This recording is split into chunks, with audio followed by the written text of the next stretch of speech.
bem-vindos e bem-vindas a mais um Declarando Variáveis, o podcast da Engenharia de Software da UniRV. E agora, no episódio parte 2 sobre o tema transformação digital, em que temos aqui a presença do professor Rodrigo Borges, nossa participação especial do MacCast. Bom dia, professor. Bom dia, professora Clarissa. É sempre uma honra estar aqui com vocês, viu? Contem sempre comigo. Com certeza, faremos mais programas assim, não é? E também com um convidado extremamente especial, direto de Porto Alegre, que eu acho que não há ninguém com uma experiência maior para falar sobre transformação em digital do que o nosso convidado de hoje, Paulo Kerdenzewski, que além de estar aqui participando do nossa parte 2 do podcast Declarando Variáveis, também esteve aqui na UniRV participando do Enitec e fez a palestra de abertura do evento, trazendo esse conceito de transformação digital. Antes de dar o meu bom dia, vou ler aqui o currículo extenso do Paulo, vou tentar resumir um pouquinho. Quem ainda perdeu alguma coisa, volta na parte 1 do nosso episódio. Então, o Paulo, ele é mentor de negócios com certificação internacional pela Amprotec, conselheiro em gestão e inovação, é palestrante, membro do Enterprise Europe Networking, conselho do Conset, é especialista em planejamento estratégico digital, consultor em mais de 500 projetos de inovação em e-commerce, é fundador e CEO da WBI OnLife, idealizador do Café com Internet, que é um evento, autor do livro Web Marketing e Comunicação Digital, coautor de 2 outros livros, recebeu o prêmio Campanha Destaque do Google em 2015 e, além de tudo isso, também é presidente do ITD, que é o Instituto de Transformação Digital. Paulo, seja muito bem-vindo ao nosso podcast Declarando Variáveis. Obrigado mais uma vez pela oportunidade. Bom, então já pra gente começar, continuar com o assunto transformação digital, eu já queria fazer logo 2 perguntas. Então, primeiro, pra gente entender rapidamente assim, quem ainda tá perdido no assunto transformação digital, o que é? E voltando pro ponto que nós estamos dentro da universidade, como que a transformação digital afeta a educação? O que ela tem a ver com a educação? Onde que está esse processo? Como que é a realidade que a gente encara hoje? Bom, vamos lá. 2 perguntas muito importantes, né? Não é? Transformação digital, na verdade, é uma transformação do mundo dos negócios, né? O digital porque envolve muita tecnologia. A gente não tem como sair disso, né? Para as empresas serem velozes, terem agilidade e ter alcance, né, o impacto do seu mundo dos negócios, ela precisa da tecnologia. Mas a tecnologia, ela é a base disso. Ela não pode ser o centro. Eu não vou fazer a transformação digital começando pela tecnologia. É o que a gente sempre diz. Ela tem que estar agregada naquilo ali, não ser o ponto principal. Né? Eu tenho algumas frases que eu gosto até muitas vezes de repetir. Eu não posso comprar o remédio sem saber a minha doença.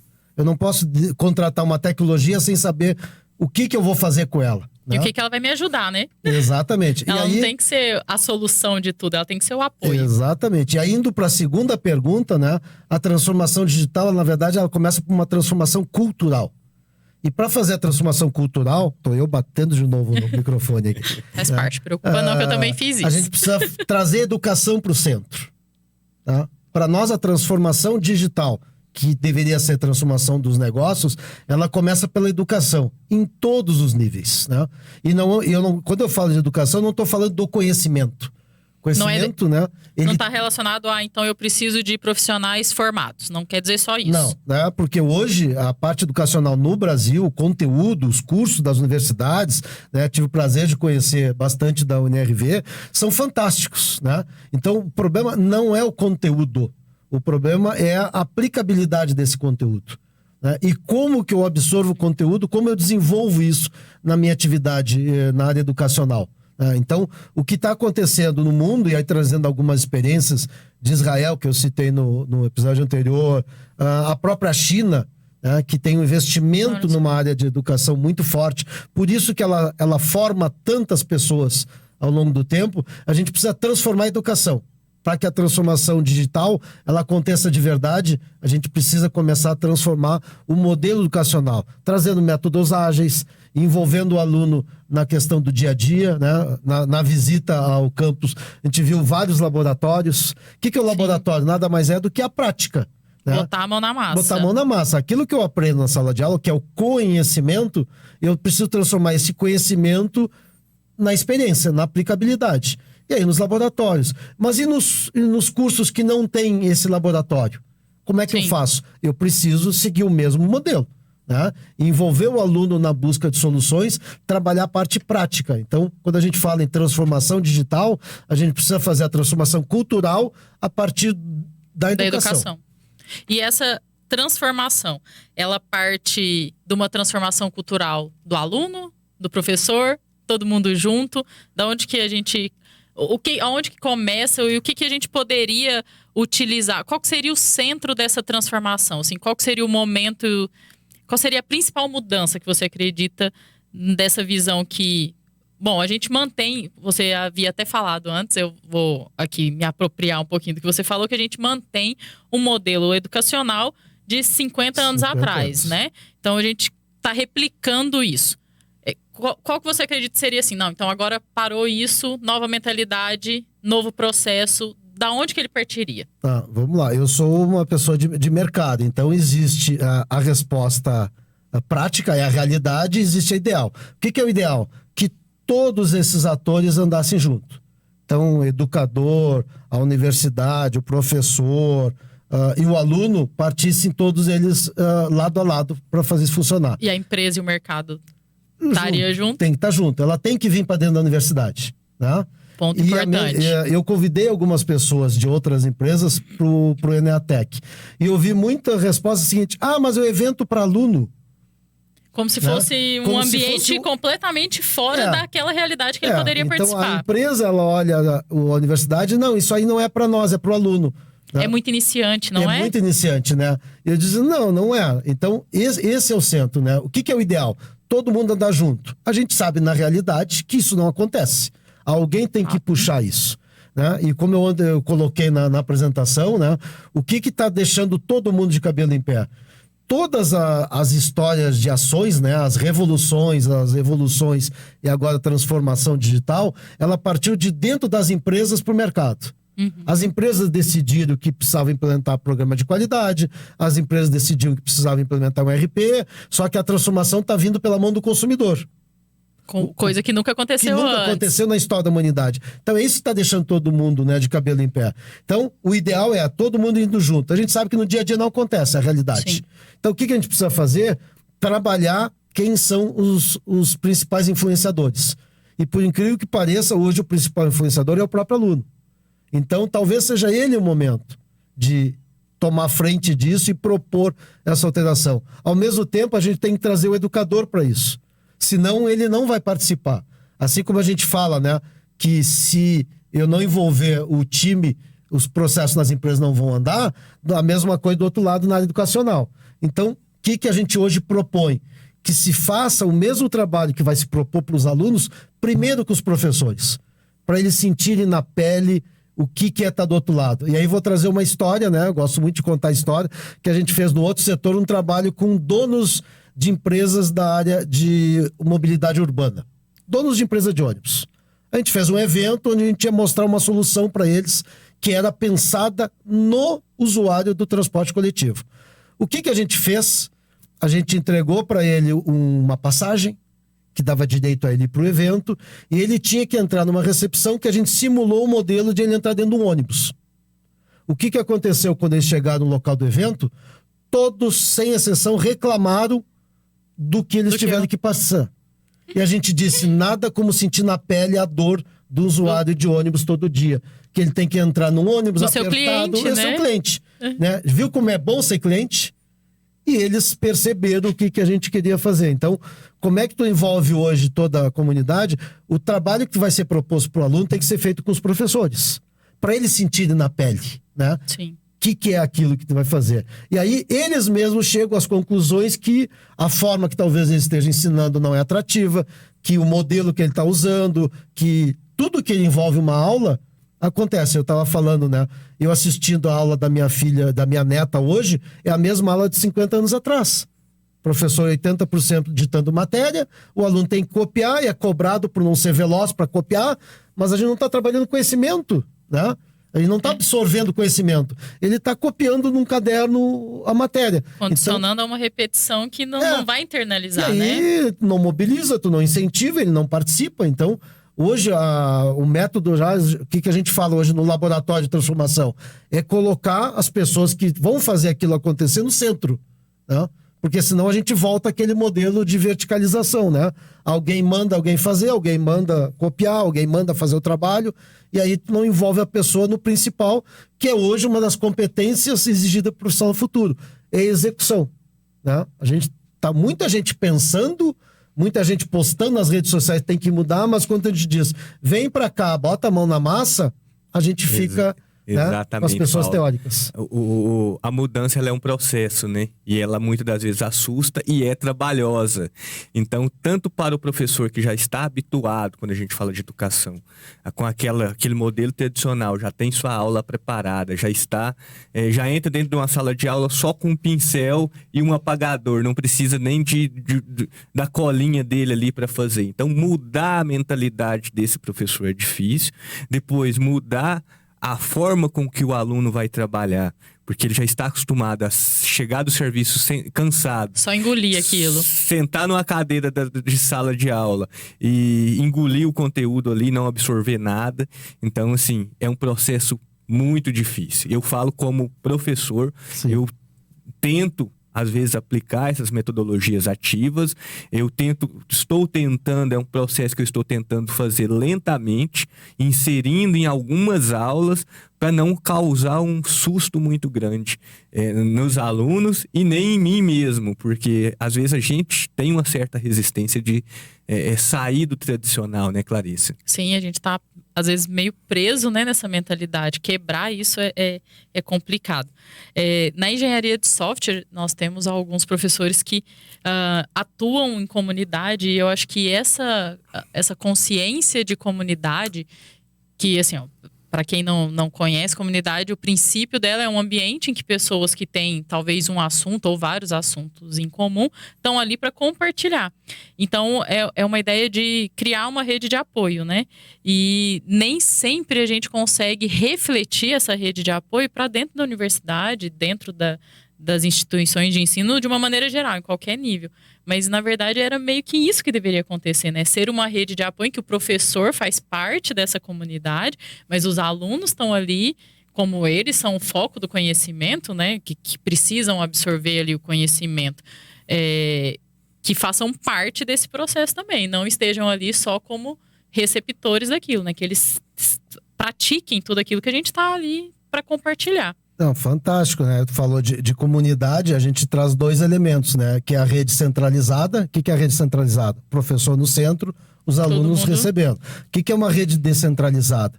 Não existe a figura do professor, ela passa a ser quase como um mentor. Exato. Eu sempre provoco, né? Se o professor não estiver disponível naquela aula, a aula vai acontecer? Normalmente não. Então aí a gente tem um problema. Então a gente pode até falar na teoria que a gente trabalha descentralizado, mas na prática não é. Não é. Então esse é um exercício que a gente tem que fazer. Puxa, se o professor não pode naquele dia da aula, o que acontece? A aula tem que acontecer. Aí nós estamos, na essência, trabalhando uma rede descentralizada, né? O professor ele tem que ser um mentor.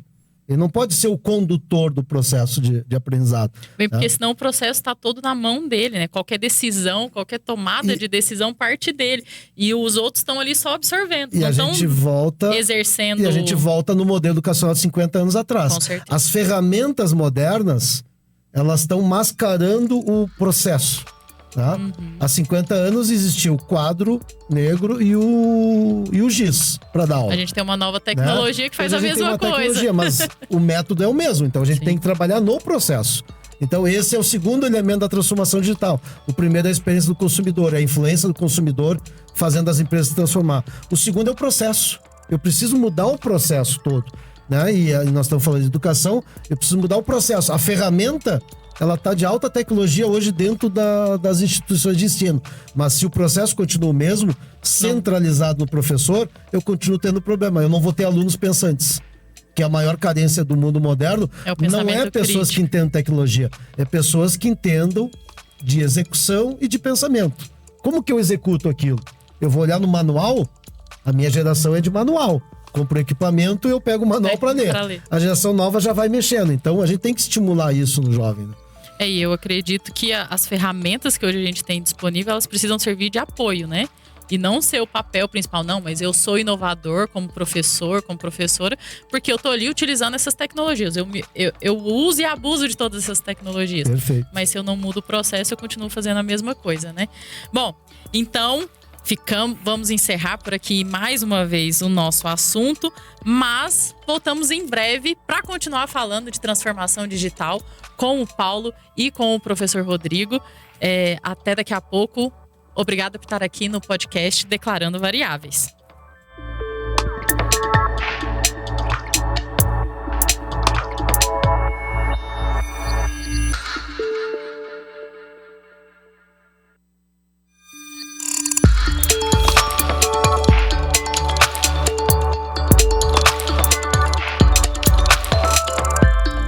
Olá, sejam bem-vindos e bem-vindas de volta ao Declarando Variáveis, o podcast da engenharia de software, com o tema transformação digital. Terminamos o bloco anterior falando, então, sobre essas questões da transformação digital, como isso impacta a educação, e vamos continuar aqui com a participação especial do podcast MacCast com o professor Rodrigo Borges. Oi, Clarissa, tudo bem? Oi, pessoal. E também com o nosso convidado super especial direto de Porto Alegre, Paulo Kerndenzeski. Muito obrigado pela sua presença. Obrigado, Clarissa. O especial é o bate-papo aqui, né? Não é? Rendeu muito e ainda vai render mais. E agora eu gostaria de falar contigo, depois da gente já ter falado assim, tantas questões relacionadas à transformação digital, algo que ficou muito presente em todo esse bate-papo, está relacionado com uma mudança de mentalidade, né? A necessidade, então, da gente quebrar os processos antigos e começar a trabalhar com os novos e assumir o risco disso, né? Porque há riscos inerentes. E aí eu queria que você comentasse primeiro sobre o Instituto de Transformação Digital. O presidente do Instituto de Transformação Digital tem que contar um pouquinho pra gente como que começou toda essa iniciativa, né? Como o Instituto nasceu e de tudo que o Instituto trabalha, o que você entende que impacta no perfil do novo profissional ou do profissional do futuro que a gente fala, né? Que não é do futuro, é do presente, mas enfim. Faz um resumo aí pra gente, então, do início do Instituto. Essa pergunta é boa porque conta um pouquinho dessa história de transformação, né? Eu tenho uma agência, entre vários crachás que eu tenho uma agência digital, que em 2015 ela ganhou um prêmio, né? A gente realizou a maior campanha no canal YouTube. Olha só. Aí esse prêmio era uma consultoria americana para olhar o futuro, né? E nesse trabalho de olhar o futuro, apareceu lá no radar transformação digital. Na época que ninguém falava nisso no mundo, né? A gente foi estudar um pouco o que acontecia no mundo inteiro. Então a gente foi olhar o Gartner, que é uma referência mundial. A gente foi olhar o IDC na Europa. E a gente percebeu que faltava alguma coisa, né? Como é que eu sei se a minha empresa está fazendo transformação? Como é que eu meço isso, né? E aí algo que eu trago na minha vida, né? Falo isso em todas as apresentações, que é unir o meu dia a dia, né? Como pessoa com a atividade do negócio. E eu percebi, como é que eu sei se eu estou doente? Preciso fazer um exame, né? Então eu vou no médico, faço uma consulta, conto minhas dores, e aí eu faço uma série de exames. E a gente criou uma metodologia para fazer um diagnóstico de maturidade digital das empresas.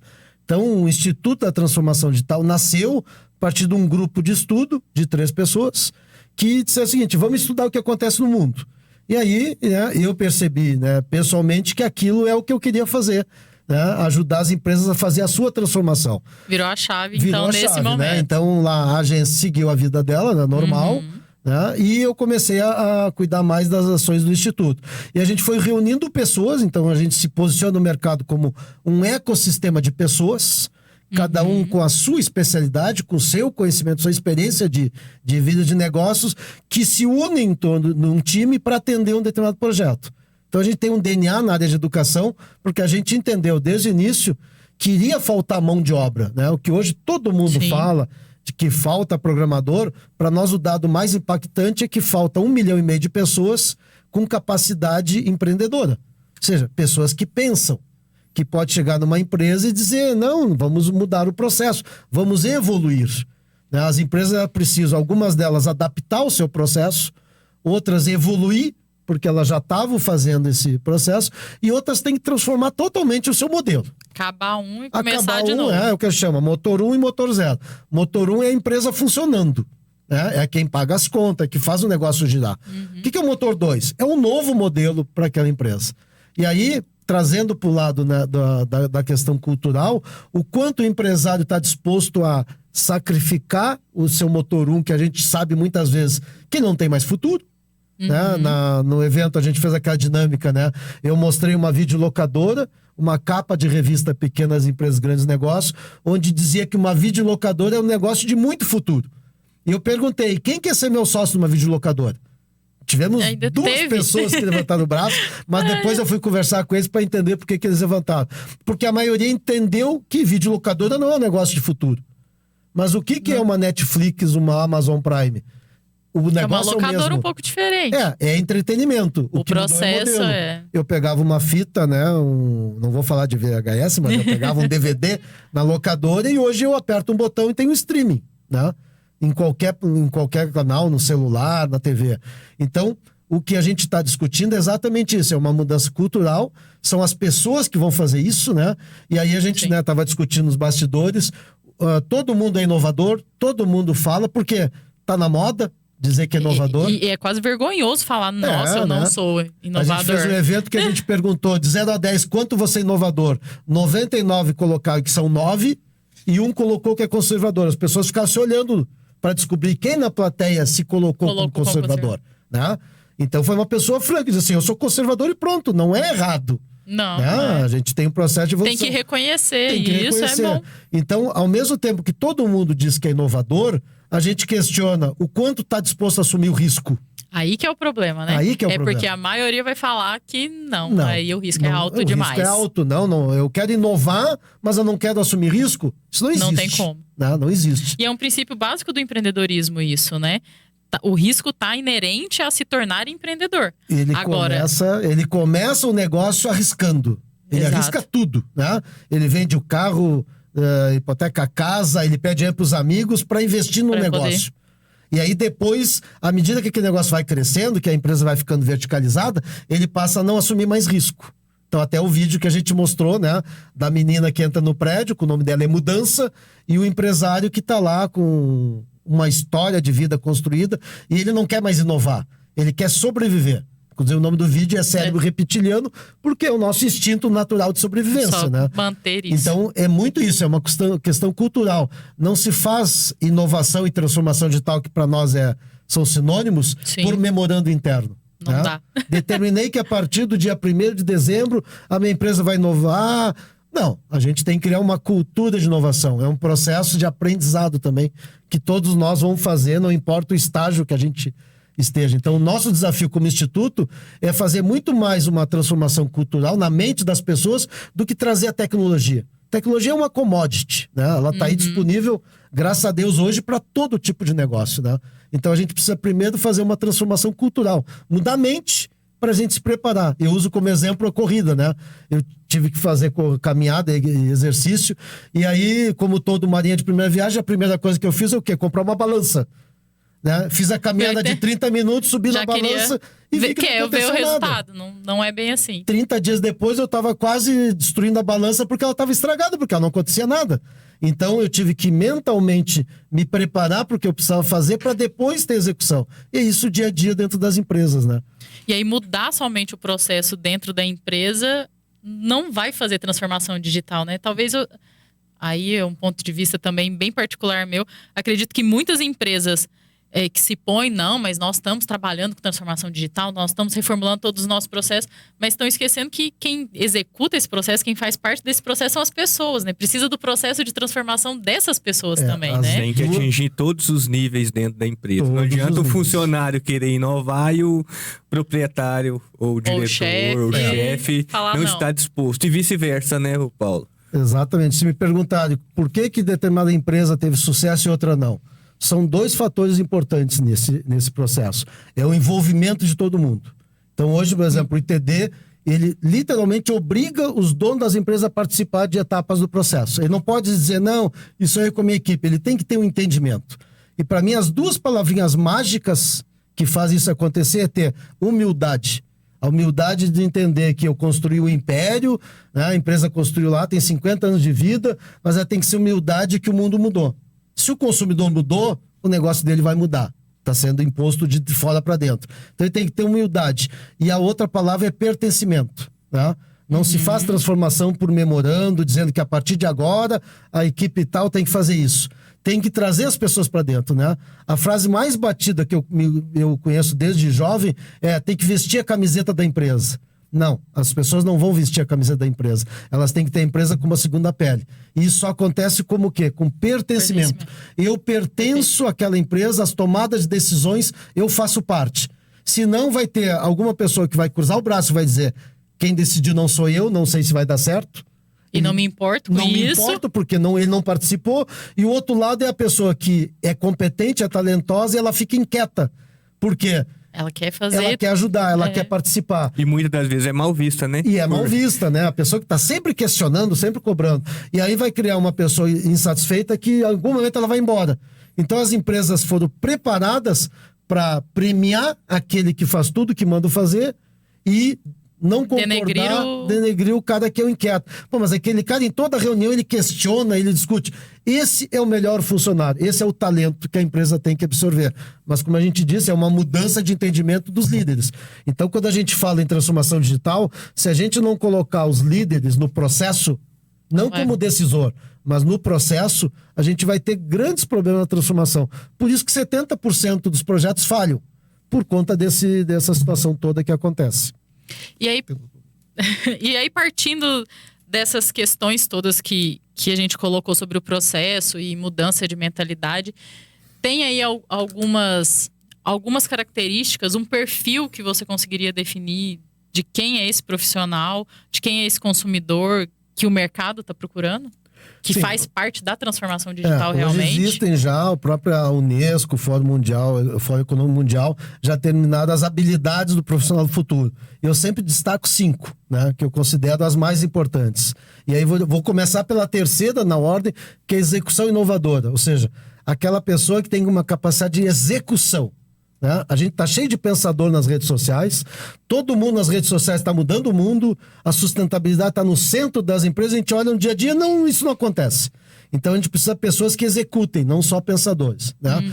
Flexibilidade cognitiva, que é a nossa capacidade cerebral de se adaptar. Né? Até no evento eu fiz uma brincadeira. Pessoal, amanhã chega na empresa e troque as cadeiras de lugares. Vocês vão ver o caos que vai se transformar a empresa. Por quê? Nós estamos deixando as pessoas desconfortáveis. A cadeira está sempre na mesma altura, no mesmo modelo, está tudo organizado. Então esse é o nosso cérebro reptiliano, né? A parte do cérebro que é sobrevivência, essa repetição, né? De padrão. Repetição de padrão. Então, flexibilidade cognitiva é tirar as pessoas da zona de conforto, né? Hoje eu não vou ter aula dentro da sala de aula. Eu vou para baixo de uma árvore. É óbvio que a gente vai ver, poxa, mas vai estar vento, vai estar calor, vai... Mas talvez tu tenha um envolvimento maior das pessoas, né? Então, flexibilidade cognitiva, que é exatamente essa capacidade do cérebro de se adaptar. Eu brinco com a minha equipe. Tirar da zona de conforto, então, é necessário. Toda segunda-feira a gente tem uma reunião no ITD. E a gente pergunta, o que a gente fez na semana passada diferente? Então, a gente busca, né, mudar um pouquinho o modelo. Isso é um exercício que a gente tem que fazer diariamente. Então, flexibilidade cognitiva, pensamento crítico, que é exatamente o profissional que questiona, não é aquele que dá amém em tudo, né? A gente precisa incentivar isso. Desde o ambiente universitário, né? O aluno que mais questiona, o professor tem que ter a humildade de dizer, esse é o cara que está ajudando, inclusive, a melhorar o meu conteúdo. Toda vez que alguém pergunta alguma coisa num evento, eu aprendo mais do que eu tô transmitindo. Mais às vezes até do que a pessoa que tá perguntando, a pergunta, né? Que uma menina fez te ontem, faz pensar. Né? Eu digo, opa, olha o nível da pergunta, né?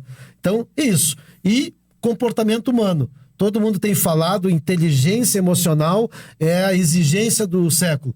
Charles Davidson fazia isso em 1800 e pouquinho, né? Então não é um negócio novo. Então trabalhar em equipe é importante, né? Comportamento humano, entender que a pessoa, muitas vezes, ela não gosta de acordar cedo e ir para uma reunião às 8 da manhã. Né? Ela pensa à noite, gente. Ela pensa à noite. Então esse é o processo que a gente tem que ter. Então tem que entender de comportamento humano. O engenheiro precisa ser um psicólogo, né? para entender exatamente as coisas do seu cliente, da sua equipe. E a última é criatividade. E eu descobri, né? Eu sempre disse, eu tenho uma agência digital e eu sempre disse o seguinte, eu não sou o criativo da agência. Nossa, eu falo a mesma Eu coisa. sou o cara que sou de planejamento. E alguém um dia chegou para mim numa reunião e disse assim, cara, como tu é criativo? Eu digo, mas eu não sou.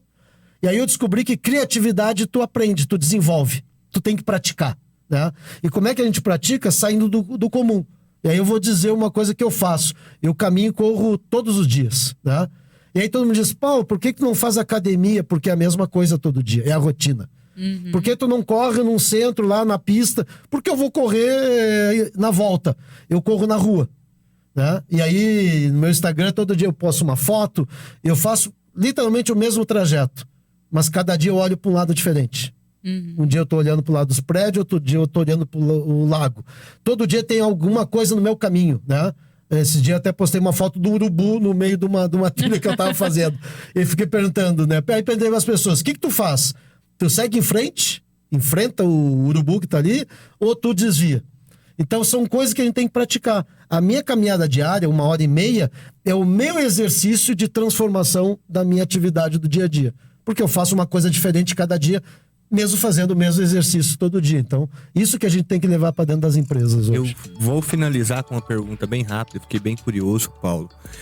Qualquer empresa pode fazer transformação digital? Pode se transformar? Eu responderia que todas vão fazer, porque a transformação não é uma decisão da empresa. É o mercado que está influenciando. O novo consumidor está exigindo que a empresa atenda ela mais veloz, com mais agilidade, e que ela gere a informação certa. Então esse é o processo que está deixando todo mundo de cabelo em pé. A transformação não é mais uma decisão da empresa, é o mercado que está fazendo isso acontecer. Não é uma opção. Vai acontecer. Então, encerramos agora a parte 2 do nosso podcast Declarando Variáveis com o tema Transformação Digital, que contou com a participação especial do professor Rodrigo, do MECcast, né, da Engenharia Mecânica, e o nosso convidado super especial, Paulo Kendezeski. Agradecer, então, imensamente a sua participação. Eu acho que foram aqui minutos extremamente valiosos. Eu acho que dá para tirar vários insights aqui. Já quero continuar esse papo em novos momentos. Então, muito obrigado pela sua participação no podcast Declarando Variáveis mais uma vez. Eu que agradeço a oportunidade e adorei participar. A gente está sempre à disposição para transformar a nossa mente e transformar o mundo. É necessário, não tem opção. A gente terminou falando isso, né? Não há opção. Não é mais uma opção. Teremos que nos transformar. Então é isso, pessoal. Muito obrigada e até o próximo episódio de Declarando Variáveis, o podcast da Engenharia de Software da UniRV. Tchau, tchau, pessoal. Até mais.